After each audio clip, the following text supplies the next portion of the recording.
안녕하세요. 호랑이형님 리뷰하는 호랭박사입니다. 호형 2부 완결과 함께 이번 주에는 작가님 Q&A가 올라왔습니다. 그런데 내용을 보면 단순한 질문들이 아니고 작품과 세계관, 캐릭터에 대한 깊이 있는 질문이 많더라고요. 그에 대한 작가님의 답변을 굉장히 흥미있게 읽었는데요. 오늘은 작가님의 Q&A 답변들 중에서 몇 개를 가져와서 얘기해보도록 하겠습니다.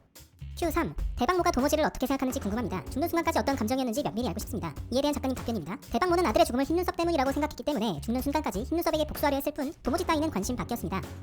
아마 이 질문은 대박모가 도모지에게 속아서 비녀단이 괴멸하고 자신까지 죽게 됐을 때 어떤 감정이었을지를 여쭤본 것 같은데요. 작가님 말씀처럼 대박모는 죽는 그 순간까지 진실을 알지 못했습니다. 그리고 아마 어느 시점부터는 진실이 무엇이든 중요하지 않았을 것 같아요. 흰눈썹의 수하인 녹치가 자기가 금지 오겹 키우던 아들인 대방을 죽였다는 사실은 변함이 없으니까요. 설사 대방이 먼저 흰눈썹을 건드려서 원인 제공을 했고 그 때문에 녹치에게 죽었다고 해도 대박모는 흰눈썹에게 복수를 감행하지 않았을까 싶습니다. 하지만 만약에 도모지가 위독한 대방을 제때 치료해서 살렸다면 대방모의 피해 복수는 없었을 수도 있겠죠. 도모지가 처음부터 대방을 살리기 위해 최선을 다했다면 대방이 살아났을 가능성도 있었지만 중간에서 의도적으로 치료를 지연시키면서 결국 대방이 사망하게 된 것도 있습니다. 먼저 도모지는 황효에게 뇌물로 받은 녹색 단약 2개를 갖고 있었는데 대방에게 먹이지 않았죠. 심지어 상병들이 외부에서 단약 1개를 구해왔는데 이마저도 가짜로 바꿔치기 해서 가짜 약을 먹게 했습니다.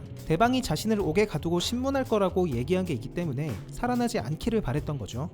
물론 대방은 이미 녹치의 참격에 맞아서 식도가 끊기고 장기도 전부 파열된 상태여서 단약을 먹였어도 흡수가 안 됐을 수 있습니다. 하지만 약기운의 일부라도 흡수가 됐다면 죽지는 않았을 것 같기도 해요. 대방모는 이런 진실을 알지 못한 채 도모지에게 이용당한 꼴이 됐으니 하늘에서 이 사실을 알게 되면 얼마나 원통할까 싶네요. Q5. 독자들은 호형 세계관의 등장인물들은 선악구분이 모호하다고 하는데 선악구분이 애매한 인물상과 그들에 대한 작가님의 생각이 궁금합니다. 작가님, 호형 등장인물들은 선악구분이 명확하지 않고 이 이야기에서 정의는 선 자체가 아니라 의리 혹은 도리라고 할 수 있습니다. 따라서 각자 입장과 명분에 따라 행동할 뿐입니다. 제가 어렸을 때 참 재밌게 봤던 소설이 있습니다. 이우혁 작가님의 퇴마록이라는 소설인데요. 굉장히 유명한 작품이었기 때문에 이 영상을 보시는 분들 중에서도 보신 분들이 계실 겁니다. 이 소설이 저에게 매력적이었던 이유는 호랑이 형님처럼 선악의 구분이 모호했다는 점에 있었는데요. 주인공들 뿐만 아니라 그 반대편의 적들도 하나하나 떼놓고 보면 다들 정의롭고 의리 있는 인물들이었습니다.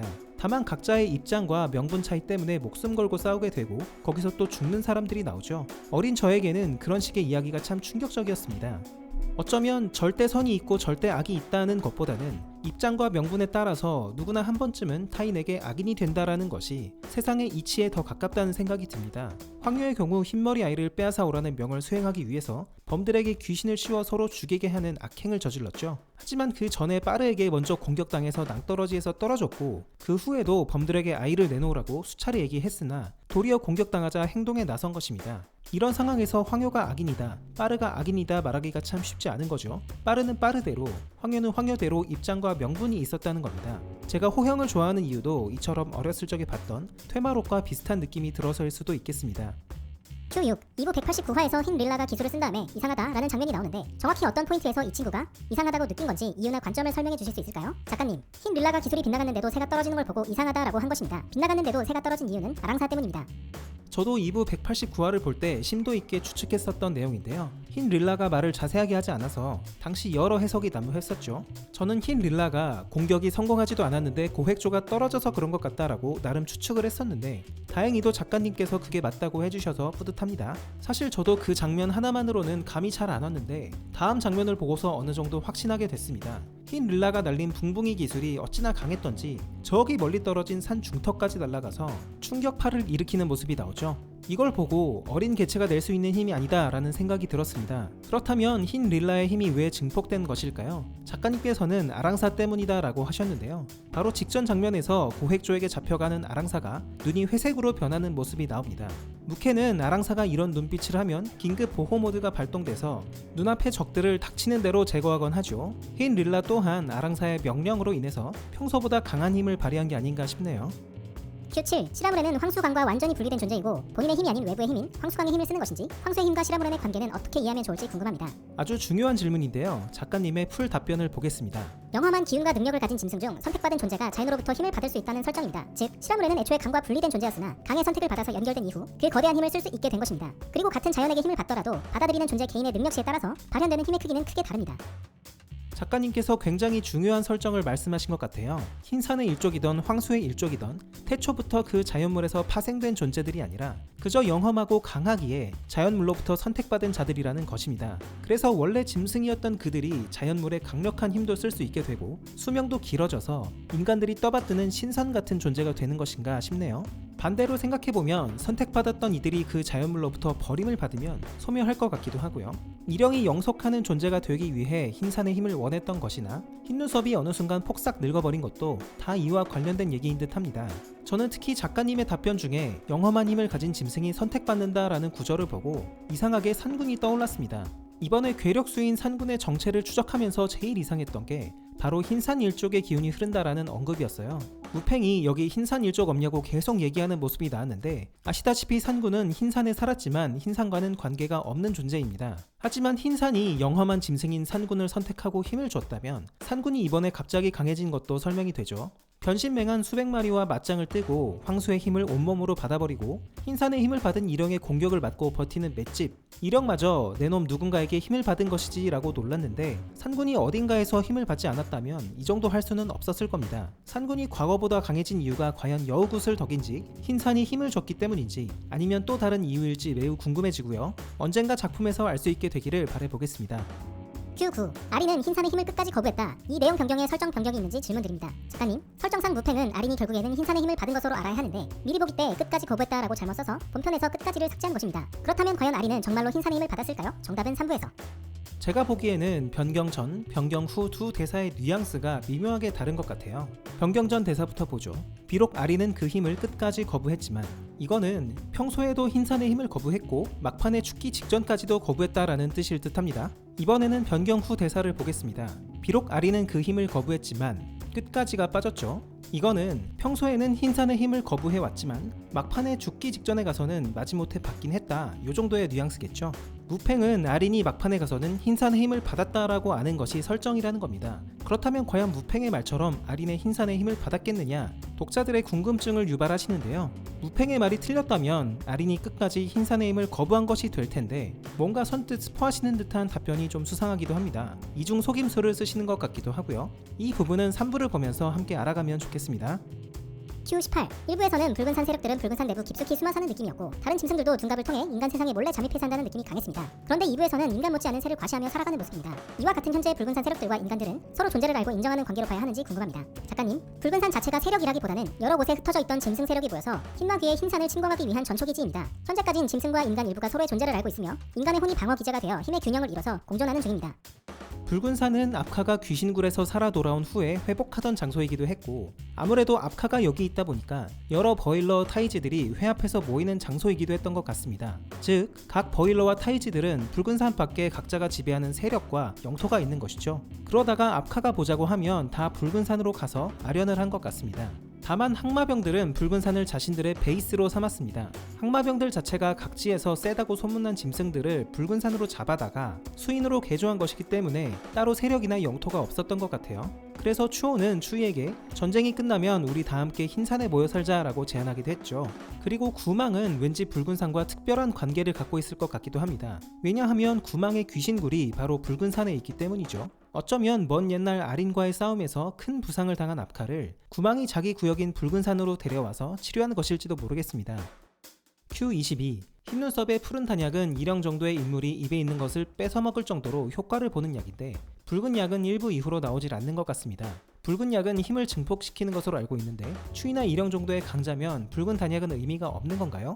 작가님, 설정상 붉은 단약이 힘을 증폭시키는 것에는 한계가 있습니다. 추이나 일령 정도의 강자에게는 효과가 미미하며 큰 부상 등이 있는 상태에서 사용하면 오히려 위험할 수도 있습니다. 그리고 설정상 푸른 단약도 치명적인 단점을 가지고 있기에 이를 알고 있는 자들은 위기 상황이 아니면 남용하지 않습니다. 단약은 호영 세계관의 이템이죠. 작품 초반부터 등장했는데 녹색 단약은 찢어진 살을 붓게 하고 붉은 단약은 힘을 강하게 하고 검은 단약은 상대방의 정신을 지배합니다. 이 중에서 녹색 단약이 거의 메인으로 쓰이고 있고 검은 단약도 가끔은 쓰이죠. 상대적으로 붉은 단약은 자주 쓰이지 않고 있어서 질문을 하신 것 같습니다. 작가님 대답처럼 세계관의 강자들이 붉은 단약을 섭취하는 장면은 없었어요. 비녀단의 상병들이 까치목골의 산군을 잡으러 갔을 때 단체로 붉은 단약을 복용한 적이 있는데 당시 마전에 따르면 얼마 동안은 힘이 갑절로 세질 것이다 라고 했었죠. 잠시 동안 본인의 육체가 낼 수 있는 극한까지 힘을 내게 해주는 것 같은데 마치 창귀에 홀린 창귀호가 힘이 갑절로 세지는 것과 비슷한 느낌입니다. 강자들에게 붉은 단약이 효과가 미미한 이유는 이미 그들이 본인 육체의 극에 다다를 정도로 수련이 끝난 존재들이기 때문일 겁니다. 붉은 단약의 수혜를 가장 많이 본 인물이 있다면 녹치죠. 녹치는 원래 허약해서 흰산 범들에게 맞고 다녔던 것 같은데 붉은 단약을 몰래 빼돌려서는 꾸준하게 먹었다고 합니다. 거기에 재생 능력까지 갖추게 되면서 순식간에 강해졌고 흰산 범들을 학살하는 지경에 이르게 됐죠. 정리하자면 붉은 단약은 녹색 단약에 비해 강자들이 잘 찾지 않습니다. 그러다 보니까 황효가 인간들에게 자양 강장제로 팔고 있는 지경이죠. 지금은 전쟁이 끝난 후 평화시대라 그런 것 같고 아마 대규모 병력이 부딪히는 전쟁 시절에는 녹색 단약만큼 요긴하게 사용되지 않았을까 추측해 보겠습니다. 마지막으로 녹색 단약의 치명적인 단점에 대해 얘기해 보겠습니다. 일단 생각나는 건 황효의 언급인데요. 장사로 몸이 축날 지경이 되자 동복이가 단약을 좀 드셔보셔라 라고 권유합니다. 그러나 황효는 나는 내성이 생겨서 약이 잘 안 든다 라고 하죠. 녹색 단약을 많이 먹을수록 내성이 생겨서 정작 위급한 상황에는 약으로 치료를 할 수 없게 된다는 것이 작품에서 언급된 단점이라고 볼 수 있습니다. 그것 말고도 또 다른 치명적인 단점이 있는지는 작품을 함께 보면서 알아가면 좋을 것 같습니다. Q23. 호형 세계관에서 짐승 세상과 인간 세상은 어떤 이해관계인가요? 분명 힘은 짐승이 압도할 것이기 때문에 짐승이 인간의 아래 것들이라고 생각하기는 어려워 보이는데 어떤 설정으로 진행되고 있는지 궁금합니다. 제가 개인적으로 제일 궁금했던 질문인데 저도 이거 보면서 많이 알았습니다. 답변을 함께 보시죠. 이 답변을 하기 위해서는 세계관에 관한 대략적인 설명을 해야 할 것 같습니다. 이때까지 짐승 세력은 자신들의 세계를 구축하고 대중에서 인간의 혼의 영향을 덜 받는 개체는 인간과 섞여 살기도 하며 균형을 유지하고 있었습니다. 인간의 혼은 영험한 짐승들에게 치명적인 해가 있어 짐승 세력으로부터 인간을 보호하는 방어기제 역할을 했으며 짐승 세력 또한 굳이 좁은 지역에 모여 사는 인간을 견제하진 않았습니다. 즉 인간 세력이나 짐승 세력은 서로가 아닌 자신들 세력 내에서의 갈등이 해결해야 될 더 중요한 문제였습니다. 또한 짐승 중 최상위 개체는 인간에 의해 섬겨졌으며 그들은 오히려 인간을 보호하는 역할을 했기에 인간과 짐승 두 세력은 충돌을 피하며 균형을 유지할 수 있었습니다. 그러나 어떠한 계기로 짐승 세력이 인간을 위협 요소로 인식하게 되고 이맘때쯤 인간도 혼을 보완할 수 있는 보다 적극적인 수단을 발명하게 됩니다. 2부 마지막 화 제 리뷰 영상을 보시면 짐승과 인간 세력의 역학관계가 궁금하다, 흰산 일족과 발해는 무슨 관계일까 등이 궁금하다고 말씀드렸는데요. 이번 작가님의 답변을 보고 세계관의 설정에 대해서 더욱 또렷하게 알 수 있었습니다. 호형 스토리가 진행되던 시점의 세상에는 인간의 개체수가 그리 많지 않았고 현대처럼 도시화가 된 것도 아니라서 좁은 지역에 모여 살았기 때문에 서로 터치할 일이 없었다는 것이 중요한 설정일 것 같습니다. 대부분의 땅에 인간이 살지 않았기에 영험한 짐승들은 더러운 인간들과 상당히 떨어진 곳에 터를 잡고 짐승 세력들 간 세력 싸움을 하면서 살아가지 않았나 싶습니다. 짐승 중에 인간의 혼의 영향을 덜 받는 개체는 인간과 섞여 살았는데 그 예시로는 인간 세상에서 장사로 새를 키웠던 비녀단, 즉 새들이 있겠습니다. 그리고 인간 무리에 완전히 섞여 사는 짐승들도 있는데 과거 차코갑사들 중에 짐승들이 끼어 있는 걸 시가 발견하고 그들의 혼을 털어간 적도 있었죠. 그리고 짐승 중 최상위 개체는 인간에 의해 섬겨졌다고 하는데 대표적인 예로 인간들이 섬기는 고마님이 있겠습니다. 구다국 사람들도 기도를 올리고 동복이도 고마님께 감사하는 모습이 나오는 걸 보면 고마라는 존재는 인간들 사이에서 신처럼 떠받들여지는 존재라는 추측이 가능합니다. 그리고 고마 정도까지는 아니겠지만 압카, 일영, 아린, 시라무렌 등도 인간들이 알아서 섬겼을 가능성이 높아 보여요. 이처럼 짐승과 인간 두 세력은 서로 간 싸울 일이 없었고 오히려 같은 짐승끼리, 같은 인간끼리 세력 다툼을 하는데 집중해 왔습니다. 짐승에게 약해 빠진 인간은 전혀 위협거리가 아니었고 인간 또한 자신들을 건드리지 않는 짐승들을 공격할 이유가 없었던 것 같아요. 인간 입장에서 짐승 세력들은 그저 굽신굽신 섬겨주면서 재물이나 갖다 주면 되는 그런 존재들이었던 것 같습니다. 그런데 앞으로 이 세력 구도에 큰 변화가 생기게 된다는데요. 짐승이 인간을 위험 요소로 보게 되는 어떤 계기가 생긴다는 것입니다. 작품에서 등장한 단서에서 찾아보자면 인간의 화포, 화약의 발명이 있는데요. 비위 일족이 흰눈썹에게 인간들이 불의 약을 발견했다, 우리는 하찮은 인간에게도 죽음을 당할 것이다 라고 말하는 장면이 있었죠. 하지만 아무리 인간이 화포가 있다고 해도 일영과 시라무렌의 자연재해급 대결을 보면 택도 없을 것 같기도 하고요. 서로에게 노터치였던 짐승과 인간이 과연 어떤 계기로 적이 될런지는 작품을 조금 더 지켜봐야 할 것 같습니다.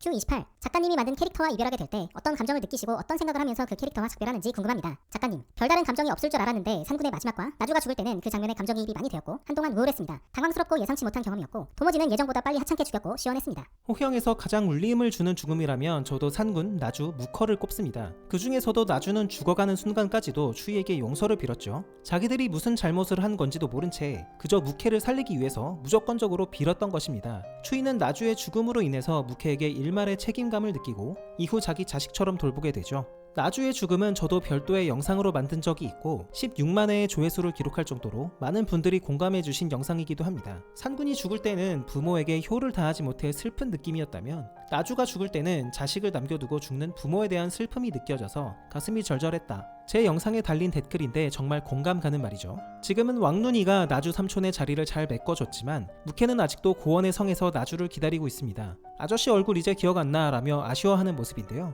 빠르는 묵혜에게 추이가 네 삼촌을 죽였다 라고 말하려다가 추이에게 보복당할까봐 말을 아꼈죠. 언젠가 모든 내막을 묵혜가 알게 됐을 때 묵혜는 추이를 용서할 수 있을지 혹은 추이가 묵혜에게 죄책감을 갖고 떠나버리진 않을지 걱정이 되네요.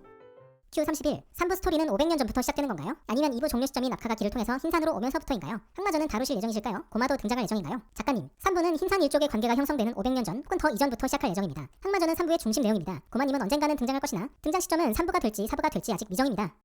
3부는 여러 독자분들이 기다리셨던 호영 세계관의 과거 얘기들, 흰산 일족과 항마전에 대한 내용이 주축이 된다고 합니다. 개인적으로는 적절한 타이밍이라고 생각이 들어요. 1부와 2부에서는 현재 시점으로 진행하면서 그때그때 필요한 과거 장면만 회상신으로 처리했죠. 지금까지 다소 파편적으로 과거 떡밥을 풀었다면 이제는 과거 내용을 전부 다 공개하고 감으로써 조금 더 다이나믹한 전개를 하시겠다는 말씀인 듯합니다. 작가님께서 총 5부작으로 계획하고 계시다고 하는데요. 3부에서 과거가 대부분 정리되면 남은 4부와 5부는 보다 현재 시점에 집중해서 풀어갈 수가 있겠죠. 각각 2부보다는 짧게 하실 거라고 하시는데 2부가 251화까지였잖아요. 1부는 82화까지였고요. 둘을 평균하면 약 166화 정도 되는데 166화씩 3부를 더 한다면 총 500화가 남아있는 셈입니다. 1년이 52주니까 대충 계산해보면 약 10년의 연재 기간이 더 남은 셈입니다. 작가님께서 부디 몸 관리 잘 하시고 무리되지 않는 작업 환경을 갖추셔서 연재를 잘 이끌어 가실 수 있도록 팬의 한 사람으로서 응원드리고요. 호랑형님의 팬 채널인 이 호랭박사 채널도 작품에 긍정적인 기운을 줄 수 있는 방향으로 운영하도록 노력하겠습니다. Q32 독자들이 원하는 스토리나 시나리오가 원작에 반영은 안 되겠지만 서비스 차원에서 약 몇 화 정도 나올 수 있을까요? 외전 존재 여부. 작가님, 외전 등은 남은 이야기가 잘 마무리된다면 가능할 수도 있지 않을까 생각해보지만 솔직히 당장은 어려울 것 같아요. 구상해놓은 이야기도 뺄 건 빼고 잘 정리해야 간신히 마무리할 수 있을 것 같습니다. 등 뒤에서 세월이 엄청 빠르게 쫓아오고 있어요. 개인적으로 호랑이 형님은 동양의 마블 시리즈가 될 수도 있다고 생각합니다. 제가 너무 호뽕에 찬 말일 수도 있지만 등장인물들의 매력과 스토리의 깊이를 생각하면 불가능한 일도 아니라고 생각합니다. 다만 스토리가 만화로 구현되기까지의 시간이 오래 걸리는 것인데 작가님의 머릿속에는 더 많은 이야기가 있음에도 불구하고 세상에 나오지 못하는 것이 있다면 너무나 안타까울 것 같습니다. 제가 혼자 망상으로 생각하는 호랑이 형님 시리즈는 이래요. 먼저 마블 어벤져스 격인 호랑이 형님 시리즈가 1부에서 5부까지 있습니다. 그리고 각 캐릭터의 성장과 활약을 담은 캐릭터별 외전이 있으면 좋을 것 같은데요. 흰산 일족은 앞으로 과거 스토리가 연재될 거라고 하셨으니 압카, 이령, 아린, 흰눈썹 등은 충분히 다뤄질 것 같고 그 외의 인물들을 다뤄야 하지 않을까 싶습니다. 먼저 호랑형님 산군전입니다. 이 일족이 몰살당한 후 비라에게 맡겨져 동쪽의 왕으로 성장한 산군의 스토리죠. 다음으로 호형 무커전인데요. 괴물 호랑이로 태어나서 어렸을 적부터 숱한 강자들과 싸우고 고마를 만나 검은 강을 평정하게 된 무커의 이야기입니다. 다음은 호형 빠르전인데 어렸을 적 인간에게 잡혀가서 고초를 겪고 겨우 빠져나와서 여러 강자들에게 의탁하며 생존한 빠르의 이야기가 되겠습니다. 그리고 호형 추이전인데요. 추이가 일족의 생존을 위해 책임감을 느끼고 강자가 되려 노력하는 과정을 담은 외전입니다. 여러 강자들과 싸우고 삽살이에게 사자후도 배우고 회먹의 열매를 먹고 흰 산을 넘기까지의 스토리죠. 여기까지만 있어도 너무 감사하겠지만 조금 더 상상을 해보겠습니다. 어린 황효가 흰눈썹에게 약을 배우고 귀신을 다루는 법을 익히면서 그에게 충성하게 되는 스토리를 담은 황효전. 철딱선이 없는 녹치가 비위 일족의 몰락을 지켜보면서 분노하고 흰눈썹 밑에서 강해지려고 단약을 훔쳐 먹으면서 재생 능력까지 갖추게 되는 녹치전. 마지막으로 제 개인적인 취향인데 비녀단과 새들에 대한 얘기가 나왔으면 좋겠어요. 어린 대방이 필방 등 서로 다른 새 세력에 맞서서 조직을 확장하고 그 과정에서 천남성, 난조 등을 휘하에 넣게 되면서 일대를 평정하는 대방전까지 상상해봤습니다.